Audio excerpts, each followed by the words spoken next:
Hi, hello, welcome to another episode of Man with a Mentor. I am the man, your host, Matthew Barnard, and you may be wondering what a show called Man with a Mentor may be about. And basically, it's about me, and I find the most interesting people that I know, and I talk to them about everything that happened in their life and where they are now and the creative journey that they were on that made them who they are today.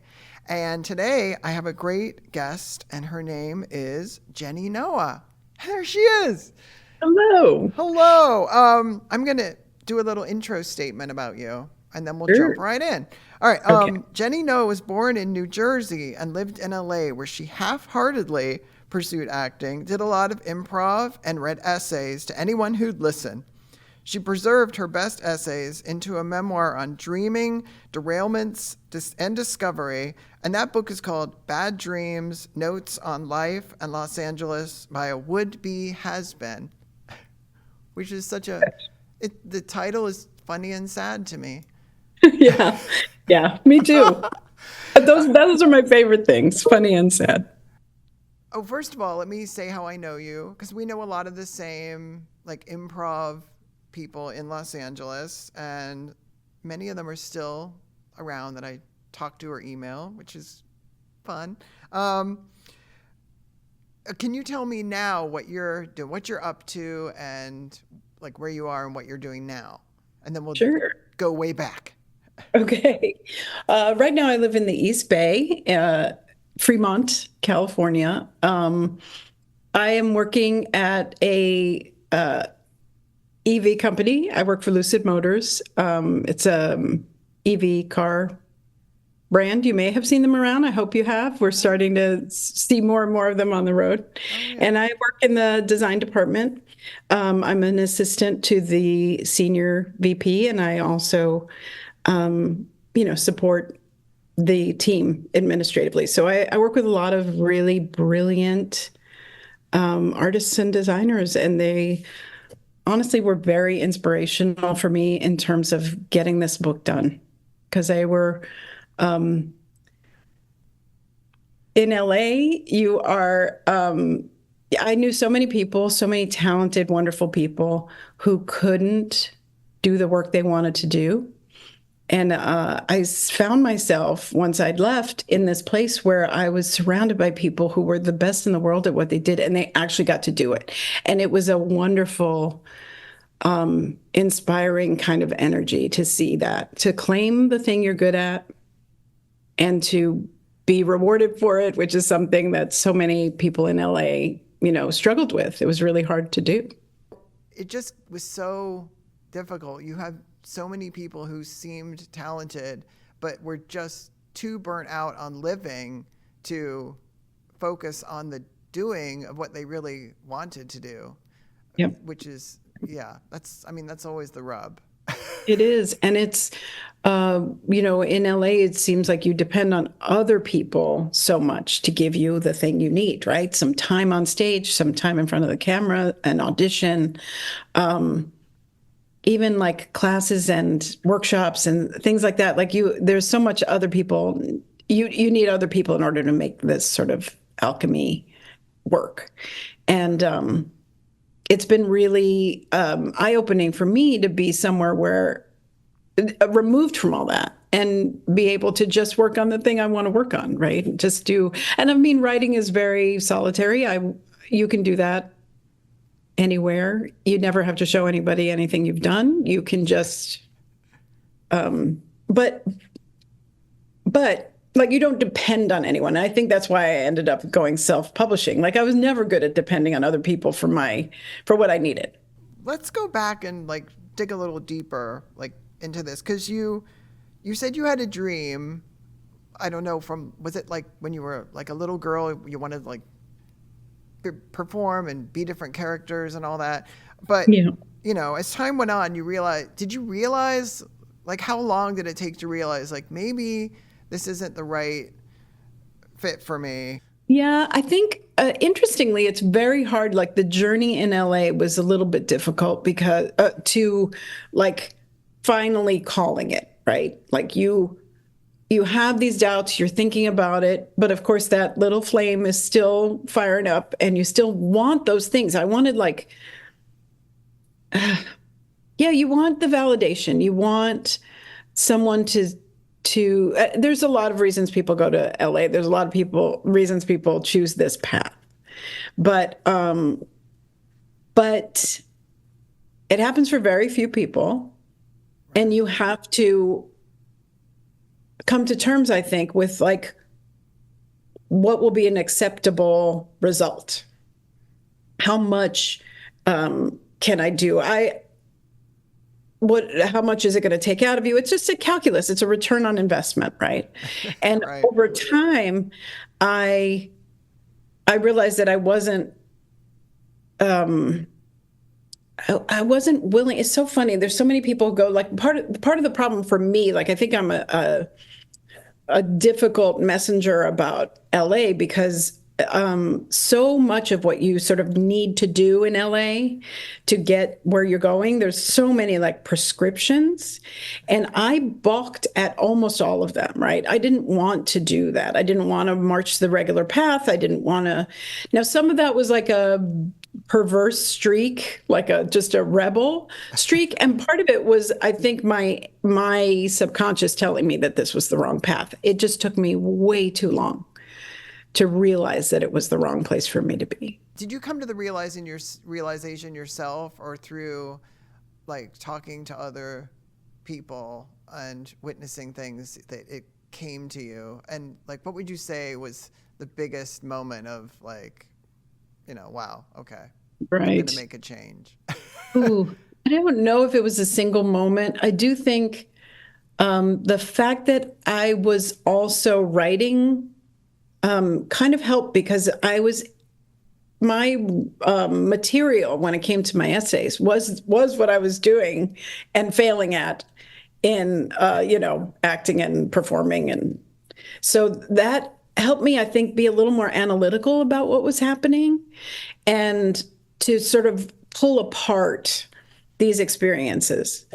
I do remember being in a commercial class, and I remember just pulling a piece of paper out and just started writing notes for the essay I wanted to write about it, and just this frustration. So maybe that I think was a pivotal moment where I was like, why are all of us are paying this person to keep our hopes up, right? To keep us on this path where we keep paying them to keep us on this path. It's just like this weird hamster wheel that felt so demoralizing. And when you look at the odds, and also, I also got sort of mad at myself over time that I didn't just stay with the thing I wanted to do, which was to be on stage. You can do that in so many places, so many cities, so many communities. Right. Where I wish that had been enough to feed me. I could have gone in a completely different direction. But you end up in LA, you get off the bus, as they say, and then everyone tells you, oh, well, you've got to get commercials. I mean, back then, right? That could pay you for a year. So what you have to do is get the commercials, and then you can work on the other stuff, go to the auditions and get the other thing. And the odds are very, you know what I mean? That is not working in your favor. Right. But you don't know that, right? You know you're special. Everybody is, right? Right. I think someone will recognize that. And of course, if you're looking for external validation, it's a perfect storm of, like how to be poor and unhappy for a long time. I couldn't go through that either. And then after like 10 years of that, I realized like, if I'm not willing to do that, what am I doing here? Right. Because that is the path of like starting in poverty almost and paying all your dues. And I was like, I'd like to have this success without paying dues.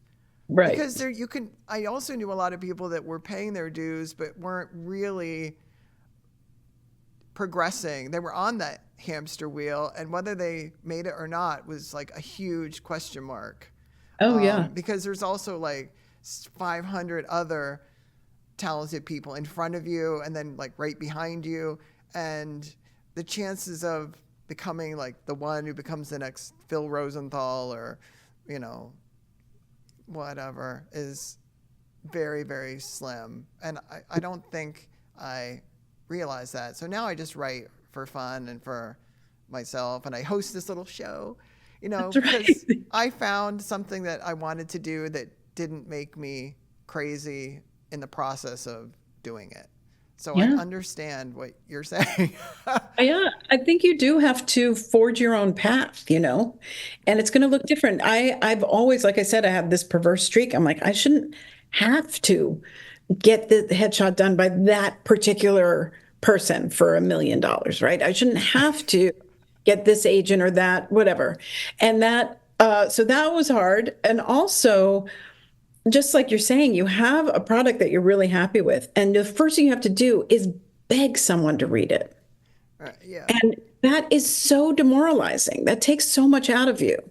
And that's what it was everywhere. You have to, beg to get an agent. And I'm seeing parallels in the book publishing world as well, right? Now that you have a book, you're still like, please read it. Somebody please read this book. And like that I think is built in, like, of course, but in LA, it just seemed like the walls were so high. You could Yeah. not get over. Everybody, like, and when you think about like how many people look just like you, have the same spark and fire, have it's just very hard. I was saying, I think I put it in the book too, that like you are fighting people who look just like you for Right. a chance to like go, you know what I mean? It's like surreal. It's like a fun house, a nightmare of like, how are you going to pick me out of this crowd of people?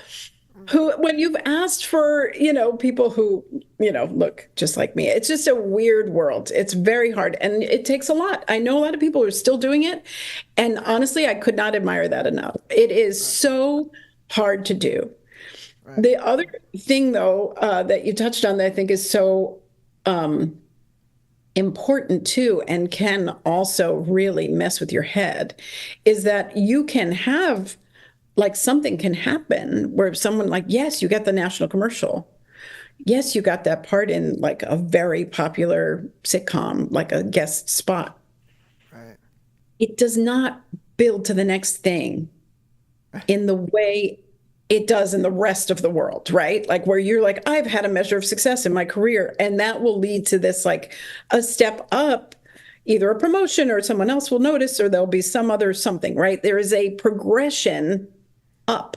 Right. And in LA, that is not guaranteed at all. And people will get their hopes will be so high after a success like that, like a real true, they should feel good about that success. But it doesn't necessarily, you start right back where you were Right. the next That audition or whatever, which is really hard. It's just so hard to get to that spot where you are in demand. People have seen you. They want you to have done the thing before, which right. is so hard when you're an artist, like, and you really are like, but I want to do new things and I can do so many things. They want you to do one thing over and over again, and they want you to have done it or they won't trust you with it. It's a frightening thing that you could be nominated for Emmys and Tonys or Grammys or Oscars, and then like a decade or two later, and nobody knows like who you are, and you're on like the D, E, or F list, Right. and And yet, you're like a risk as, yeah, they want a sure thing. And that's like a recipe for like, I don't know. I don't know. I'm trying not to it's be not even too a hard. rest. It's not even a rest. The ingredients are missing. It's not All a right, there's recipe. nothing. But I mean, you end up in this weird churn. Like they are, where the it girl and the hot young things are, that A-list for a while. I write a piece in the book about paralleling this with like climbing Mount Everest, right? You can only be at the top for a little while. Right. There's not enough. It can't sustain life. Right. And there are other people who will come up and push you right off. And like that's the cycle. And that's just like if you're doing like a pro and con list about how you want to spend your life, like that's a lot to invest in. It's a lot to gamble. And of course, I'm, cynical and like I don't want to knock people who are doing it. It's I totally get it. Of course, it was so hard to leave. It was so hard to give that up. So I totally understand why people do it. I just realized that for me, my personality, right, I wasn't going to be able to do it. I wasn't going to be able to present myself for anyone's approval. Most of the people that I've had as guests, like, had a dream and they like pursued playing the violin or dancing or being a fireman or whatever, and they are that now. So I think one of the reasons why I wanted to talk to you was I feel like a lot of people don't feel okay with admitting that something they really, really, really wanted and it didn't happen for them, that it's like it's upsetting or it's depressing or whatever. Yeah. But at some point, like, you take stock of your life and then you make a change, and that change can be just as powerful as like the original dream. Now you have, like, would you say you like found a new dream, or you've moved on, you kind of put that to bed and you're happier now, and you like, do you look at that in the past and think like, what was I thinking? Or do you think all that stuff like made me who I am today, which is in a better place?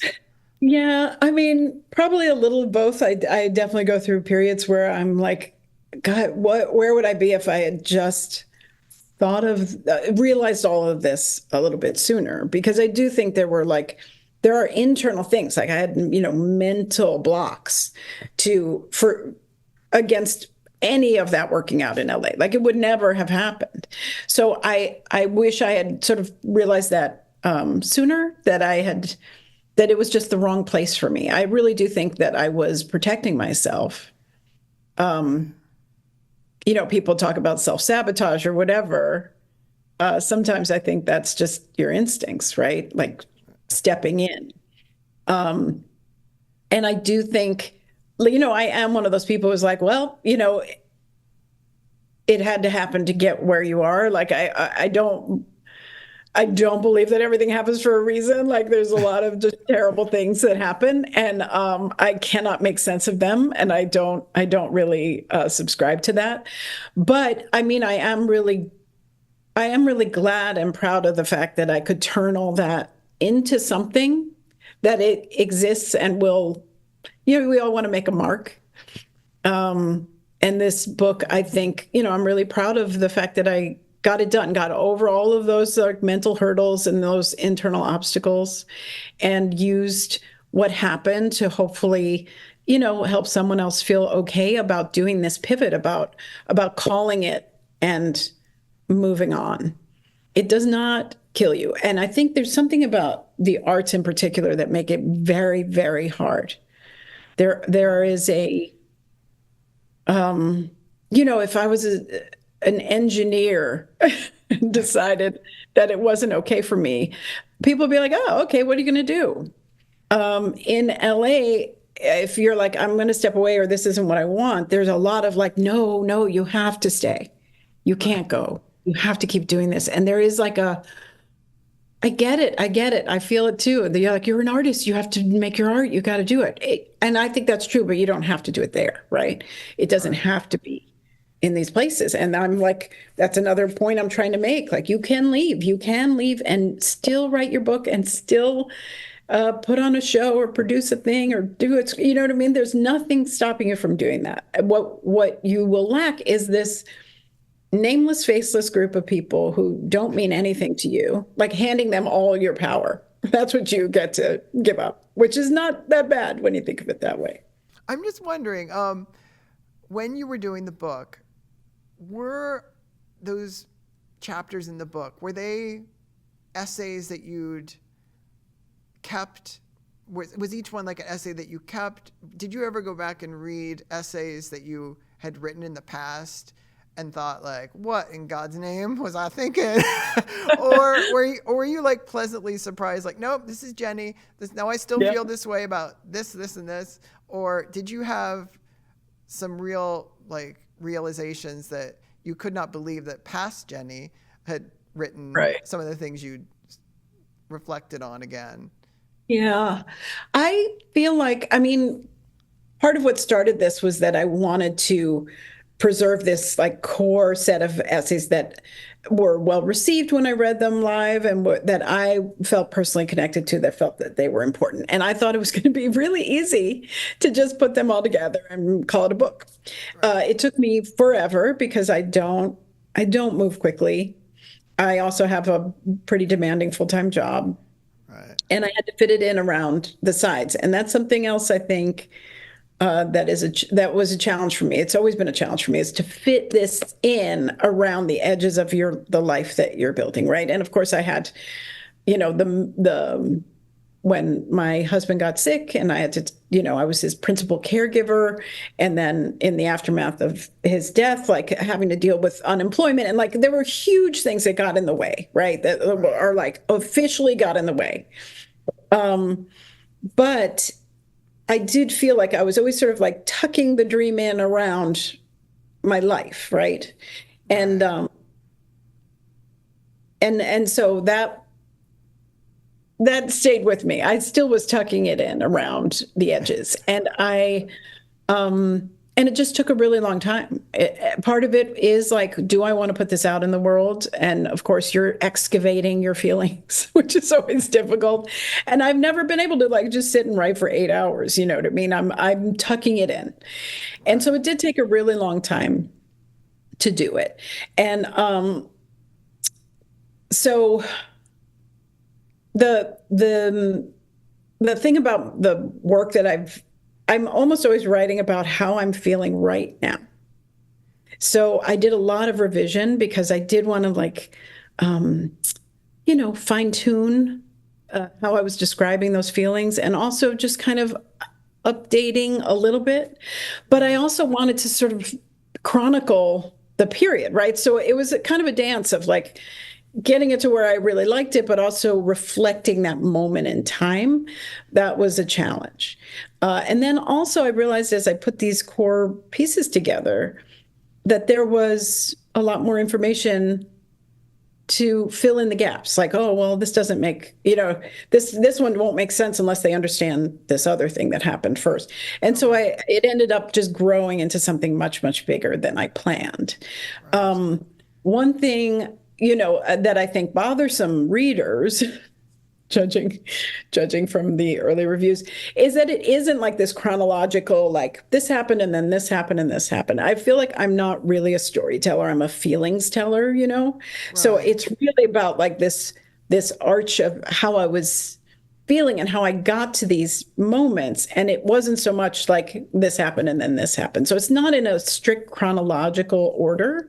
Right. It's more in these sort of like piles of like this time in my life or this particular thing I was grappling with.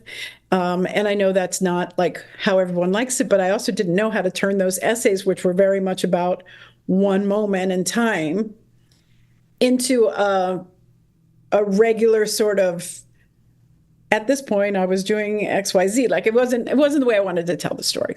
So I'm so glad that I had the chance to like get to know more and more about you and understand everything about you and where you were coming from. And I want to recommend the book to as many people out there, people who may feel like they may have given up something, Right. like part of a dream, but like keep the spark going and live the life that you want to live and be as happy as you can, because we only get one shot Right. at this, right?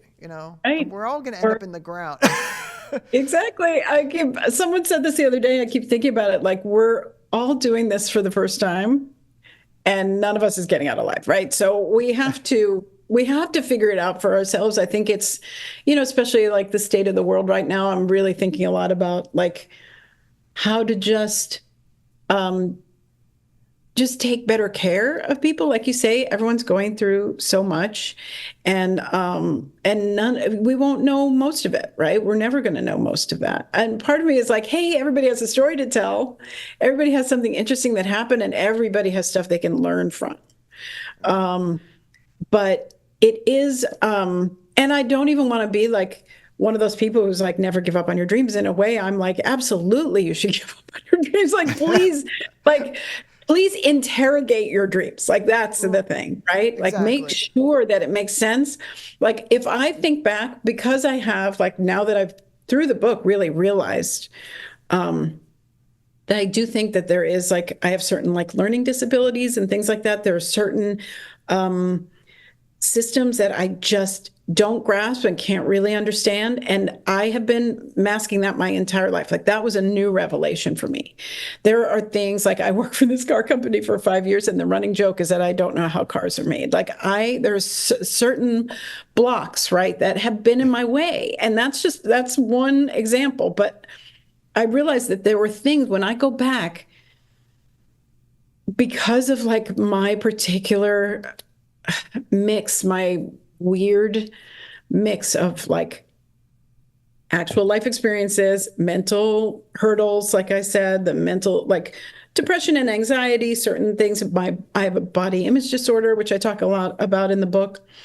And that, all of that, like, adds up to someone who's never, ever going to be comfortable auditioning for someone, right?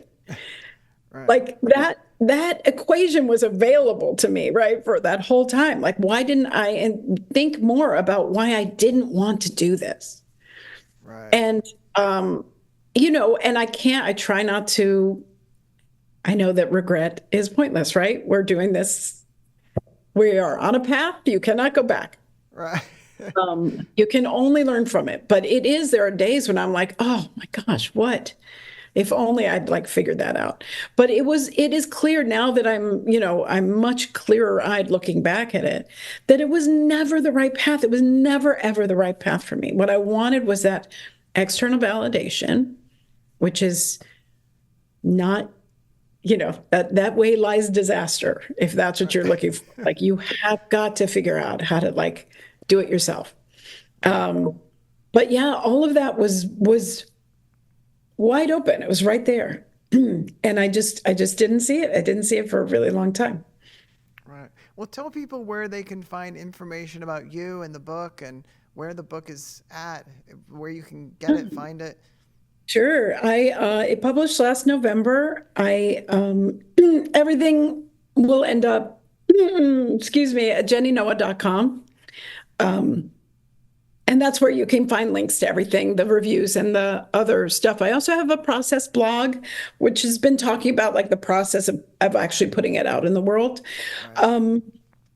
Right. So yeah, it's available everywhere. I published wide, as they say, and basically you can order it at your bookstore. You can, if you have a way to recommend that your library buy it, that's my favorite thing. I'm like very focused on it being in libraries. Yeah, but that's pretty much it. I'm not really much on socials, which is getting in my way a little bit, but definitely out there. I'm on Blue Sky, author Jenny Noa. Oh, I'm about to start Blue Sky, I think. I have yet to post a single thing, so I can't say. I have just, like, the worst. And it's so funny because it's like the same issues. Like, do not, like, have followed, it's not like leaving LA meant that I became a whole new person. I still don't want to put myself out there in that way. I will open a vein for total strangers in an essay show, Right. but I will not tweet. No. So make of that what you will. So I'm totally available through the website, though, jennynoa.com. Yeah. All right. Thank you, Jenny, for being here and discussing your book, Bad Dreams, Notes on Life and Los Angeles by a Would-Be Has-Been. If you can find it out there I think it's on there on the internet. I think that's what they call it, www. Right. Yes. Internet. I have heard that's a thing. Thank you, Jenny, and thank you, everyone, for watching and or listening to another episode of Man with a Mentor. Thanks, Jenny. Bye. Thank you. Thanks. Thanks, Jenny.